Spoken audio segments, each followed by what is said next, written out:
What if I told you this violin, once thought to be the work of a master, is now a complete mystery?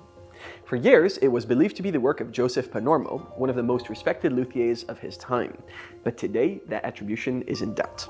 Several leading experts have examined it, yet many of them have disagreed, and no one can say for certain who made it. So, what does that mean for its value? And more importantly, does it even matter if the sound it creates is superb? I'm Ariel, and welcome to my luthier. Today, we're diving deep into the fascinating and often frustrating world of violin authentication, valuation, and the enduring power of sound. We'll explore the history of this extraordinary instrument, unravel the clues that have baffled the experts, and ask the ultimate question: what truly makes a violin valuable?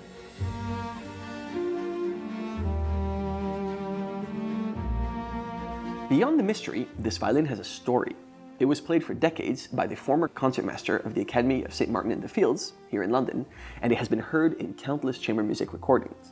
It's an instrument with a voice, a history, and a presence. But without a definitive name, how do we price it? And for instance, would you be interested in an instrument like this? Let's explore this a bit further.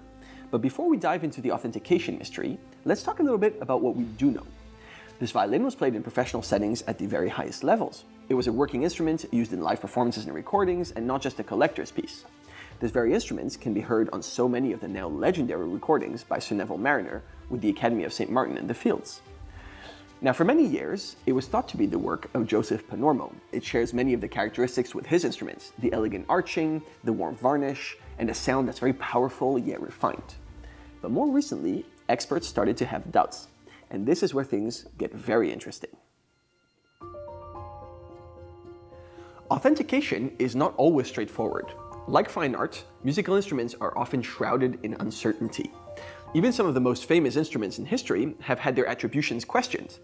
This violin has been taken to several top experts, and while each one agrees it's a fine instrument, no one can agree on who actually made it. While older expertise have initially suggested Panormo, other details point in different directions. The red varnish on the back, for instance, is reminiscent of French making from this period. However, the outline of the instrument suggests a different school altogether, perhaps German. We see a very neatly carved scroll, but then the corners and purfling have a somewhat more rustic appearance, a characteristic that doesn't quite align with the precision often seen in Joseph Panormo's work, or even some of the more refined French makers. These subtle, sometimes contradictory details are what separate a confirmed attribution from a mystery, and what make violin authentication such a complex and fascinating field. So, what happens when a violin doesn't fit neatly in a category? How does this affect its value? In the world of fine violins, attribution can have a huge impact on price. A confirmed Joseph Panormo violin might fetch between $110,000 to $160,000, while a comparable unattributed instrument might be valued closer to the $50,000 to $85,000 range, depending on its condition and sound, of course. However, it's important to note that even anonymous violins, if they're clearly identifiable as belonging to a prestigious school, can still command significant prices due to their inherent quality. But here's the thing: how important is the sound? This violin plays like a fine 19th century master instrument, and as we've seen time and time again, the name on the label isn't always what makes an instrument special. It's the craftsmanship, the materials, and most importantly, the sound.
So, how do we price it?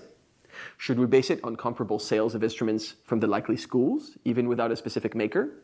Should we market it to collectors or focus on musicians who care more about sound than a name? This violin raises an important question. If you had the opportunity to own an incredible instrument with a fascinating history but no confirmed maker, would you consider it? Collectors often chase names. Musicians chase sound. Perhaps in the end, the value of an instrument isn't just in the label, but in the music it creates and the history it carries. If you've enjoyed this journey into the world of rare and mysterious violins, be sure to subscribe. We explore unique instruments, their histories, expert authentication tips, and the stories behind the music. Let us know in the comments what's more important to you, the maker's name or the sound of the instruments. You can visit our website at myluthier.co to see our current selection of fine instruments and follow us on Instagram @myluthier for daily updates and behind-the-scenes content.